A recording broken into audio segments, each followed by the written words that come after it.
Hello friends, welcome to GK study. तो देखो, Himachal GK की नेक्स्ट वीडियो में आप सभी का स्वागत है।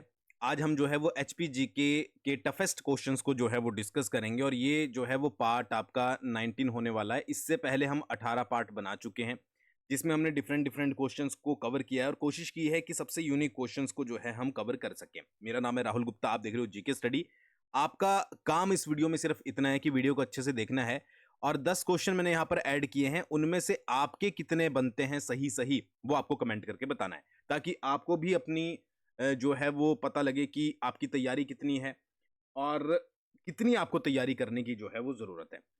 ठीक है जी, आगे बढ़ने से पहले हमारा जो है वो TGT arts, JBT, HP, TGT non medical और मेडिकल के मॉक टेस्ट चले हुए हैं। ठीक है, तो लिंक डिस्क्रिप्शन में दिया गया है, आप ऐप को डाउनलोड कर सकते हो और पेड टेस्ट सीरीज पर जाकर जो है वो ज्वाइन कर सकते हो।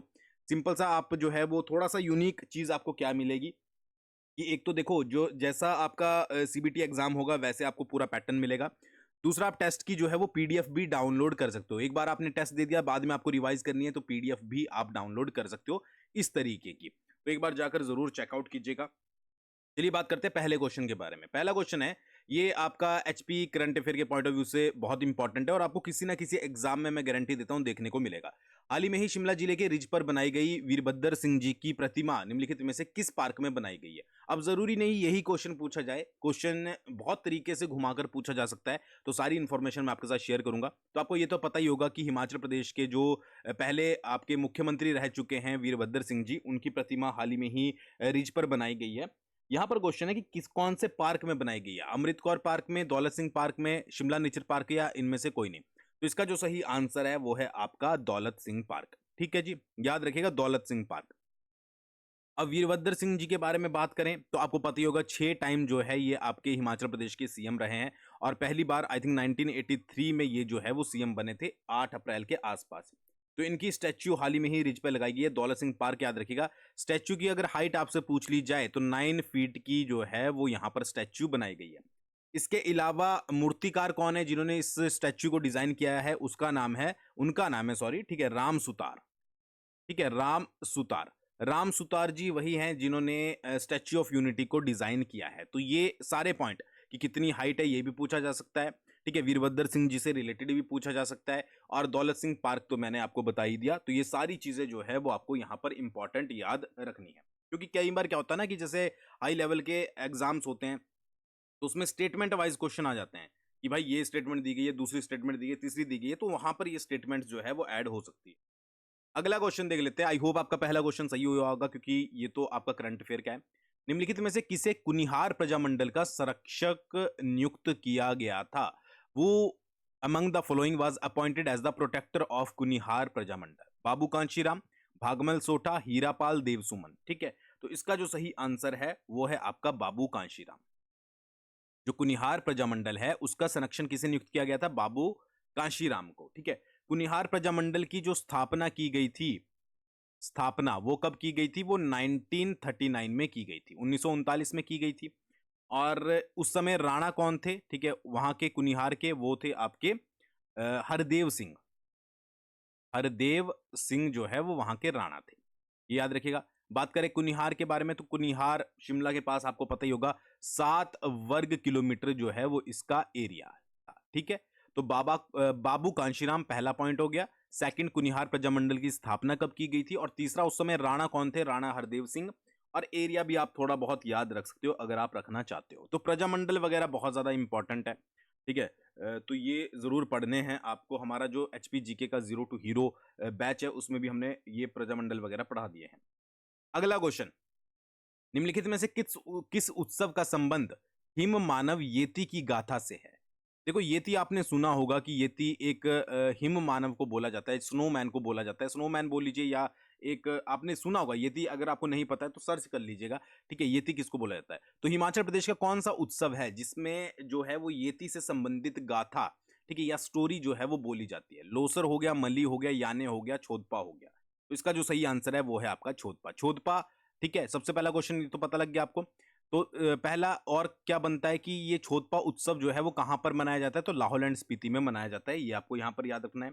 अगर बहुत रेयर केसेस में अगर आपसे गांव पूछ लिया जाए, ठीक है, तो खंगसर गांव, खंगसर गांव में जो है ये आपका उत्सव मनाया जाता है, वहां पर इसको छोदपा बोला जाता है। और 2 बार जो है साल में इसको जो है वो सेलिब्रेट किया जाता है, आई थिंक एक शरद ऋतु में, एक ग्रीष्म ऋतु में, ठीक है। फिर इसमें एक चौथा पॉइंट क्या है कि जैसा कि मैंने आपको बताया, येती की गाथा का जो है वो यहाँ पर क्या किया जाता है, गाया जाता है, येती की गाथा को प्रदर्शित किया जाता है। अच्छा, बौद्ध जो ग्रंथ होते हैं, बौद्ध साहित्य जो है वो, उसमें 7 देवियां होती है। 7 देवियों को क्या बोला जाता है, उनको बोला जाता है कोको छोमो। क्या बोला जाता है, कोको छोमो बोला जाता है। तो कोको छोमो यानी कि 7 देवियां जो बौद्ध साहित्य में बताई गई है, उनके बारे में भी इसमें प्रसंग किया जाता है, यानी कि उनके बारे में भी बोला जाता है। तो ये थोड़ी सी इंफॉर्मेशन आपको याद रखनी है कि एक तो येती का संबंध, सबसे पहले तो अगर आपको डायरेक्टली यही पूछ लिया कि छोदपा उत्सव कहां पर मनाया जाता है, ठीक है, तो छोदपा आपको पता होगा, छोदपा उत्सव मनाया जाता है लाहौल स्पीति में। बाकी फर्दर है कि येती से संबंधित है, खंगसर गांव, ठीक है, और उसके बाद कोको छोमो से भी रिलेट करता है। तो ये सारी आपको यहां पर याद रखना है। आई होप आपके 3 क्वेश्चन सही हुए होंगे, नहीं हुए होंगे तो आज के बाद आपको पता लग गया होगा। अगला क्वेश्चन देख लेते हैं। अगला क्वेश्चन है, गांधी सेवा आश्रम की स्थापना कांगड़ा जिले के परागपुर में निम्नलिखित में से किस, ये वर्ष है, वर्ष की गई थी, ठीक है, कांगड़ा जिले में। सबसे पहले तो गांधी सेवा आश्रम कांगड़ा में कहां पर है, परागपुर में है, और इसकी स्थापना जो की गई थी वो की गई थी आपकी 1942 में। 1942 में 22 मई 1942 को जो है वो ये आपकी गांधी सेवा आश्रम की स्थापना की गई थी, और इसका उद्घाटन जो है वो पंजाब के नेता उस समय गोपी चंद भार्गव के द्वारा किया गया था। गोपी चंद भार्गव। अब ये तो नहीं पूछा जाएगा क्योंकि इतना डिटेल तो कोई जाता नहीं है, तो ये थोड़ा सा आपकी अपनी इंफॉर्मेशन के लिए है, कभी आप मेंस वगैरह किसी का लिख रहे हो, ठीक है, बट ये आपके पास डायरेक्टली पूछा जा सकता है कि गांधी सेवा आश्रम कांगड़ा के किस प्लेस पर है, परागपुर में, और कब इसकी स्थापना की गई थी, तो ये याद रखिएगा। अगला क्वेश्चन जो कि बहुत कम बच्चों को मेरे हिसाब से पता होगा, भगोड़ा झील हिमाचल प्रदेश के किस जिले से संबंधित है, कहां पर पड़ती है भगोड़ा झील? सोलन में पड़ती है, कुल्लू में पड़ती है, सिरमौर में पड़ती है, किन्नौर में पड़ती है? तो इसका जो सही आंसर है वो है आपका कुल्लू। कुल्लू में आपको जो है वो भगोड़ा लेक जो है वो देखने को मिलेगी। और अगर वैली पूछ ली जाए तो वैली है आपकी तीर्थन, ठीक है, तीर्थन वैली में आपकी क्या पड़ती है, भगोड़ा लेक जो है वो पड़ती है, और इसकी हाइट लगभग जो है वो 4400 या 4500 मीटर के आसपास जो है वो आपको देखने को मिलेगी, ठीक है, तो याद रखिएगा भगोड़ा लेक। अगला क्वेश्चन भी बहुत कम बच्चों को पता होगा, इच्छाधारी मंदिर हिमाचल प्रदेश के किस जिले में? जो तो उस प्लेस के मतलब रहते हैं उस प्लेस पे उनको पता ही होगा। इच्छाधारी मंदिर सोलन में पड़ता है, शिमला में, सिरमौर में, या फिर मंडी में? कौन सी डिस्ट्रिक्ट में पड़ता है? तो इच्छाधारी टेम्पल पड़ता है आपका सोलन में। सोलन का भी प्लेस कौन सा है, नालागढ़, ठीक है, नालागढ़ में। नालागढ़ का भी गांव कौन सा है, मानकपुर। तो 3 क्वेश्चन तो यहीं से बन सकते हैं, मानकपुर, मानकपुर गांव, नालागढ़ प्लेस और सोलन डिस्ट्रिक्ट हो गई आपकी, ठीक है। और ऐसा बोला जाता है कि ये जो इच्छाधारी मंदिर है, यहाँ पर जो सांप किसी को काट जाता है तो उसका जो है वो सिंपल सा विभूत लगाकर ही जो है वो ट्रीटमेंट कर दिया जाता है, ठीक है। तो ये तो एग्जाम के पर्सपेक्टिव से इंपॉर्टेंट नहीं है, बट ऊपर की 3 चीजें आपको याद रखनी है, और इच्छाधारी मंदिर कहां पर पड़ता है ये भी आपको पता होना जरूरी है। चलिए आगे बढ़ते हैं। अगला क्वेश्चन है, सिरमौर रियासत के किस राजा ने सबसे पहले उसके राज्य में उर्दू को राज्य के कामकाज की भाषा बनाया था? उर्दू के बारे में बात हो रही है। इससे पहले जो है, ठीक है, किस में होती थी, वो होती थी आपकी सिरमौरी लिपि में। सिरमौरी लिपि में काम किए जाते थे, बट उस राजा ने क्या किया, उर्दू को राज्य की कामकाज की भाषा बना दिया, तो वो था राजा आपका शमशेर प्रकाश। शमशेर प्रकाश के समय में बहुत सारे इंपॉर्टेंट काम हुए, ठीक है। देखो सबसे पहला तो यही याद रखना है कि उर्दू को जो है वो आपका ऑफिशियल लैंग्वेज बना दिया था, ठीक है, कुछ भी वहां पर काम करने। उसके बाद सेकंड क्या था कि इसने जो अपनी रियासत थी या फिर राज्य था अपना, उसमें दीवानी हो गया प्लस आपका फौजदारी हो गया, ठीक है। ये दीवानी प्लस फौजदारी जो कानून थे वो भी लागू किसने किए थे, शमशेर प्रकाश ने किए थे। अच्छा, शमशेर प्रकाश के समय जो पूरा राज्य था वो 12 वजीरियों में जो है वो बंटा हुआ था, 12 वजीरियों में। तो शमशेर प्रकाश ने उनको जो है वो दोबारा से संगठित किया, और ये जो 12 वजीरियां थी उनको जो है वो 4 तहसीलों में बांट दिया, ठीक है जी, तहसीलों में बांट दिया, ठीक है, तो ये याद रखना है। उसके अलावा 1888 में जो शमशेर प्रकाश था उसने एक नई सैन्य टुकड़ी बनाई थी जिसको बोला जाता था इंपीरियल सर्विस ट्रुप, ठीक है जी, इंपीरियल सर्विस ट्रूप्स, ठीक है। इस नाम की एक टुकड़ी जो है वो किसने बनाई थी, वो शमशेर प्रकाश ने बनाई थी 1888 में। अच्छा, शमशेर प्रकाश के जो पहले जो राजाओं को आपने सुना होगा तोपों की सलामी दी जाती थी, तो 7 तोपों की सलामी दी जाती थी। शमशेर प्रकाश के समय में जो उसने काम किए, जो राज्य की जो है वो डेवलपमेंट हुई, उसको देखते हुए सरकार ने जो है वो 11 तोपों की सलामी देना जो है वो शुरू किया था। तो ये भी आप यहाँ पर याद रख सकते हो, ठीक है? तो एक तो अपने राज्य के कामकाज उर्दू में, फिर दीवानी प्लस फौजदारी कानून लागू किए, 12 जो आपकी वजीरियाँ थी उनको जो है वो संगठित करके 4 तहसीलों में डिवाइड किया, ठीक है? और उसके अलावा 1888 में इंपीरियल सर्विस ट्रूप्स के नाम से जो है वो एक नई क्या बनाई थी? एक नई जो है वो सैन्य टुकड़ी बनाई थी।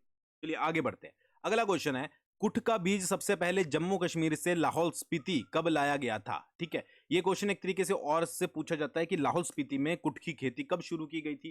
ठीक है, दोनों ही तरीकों से।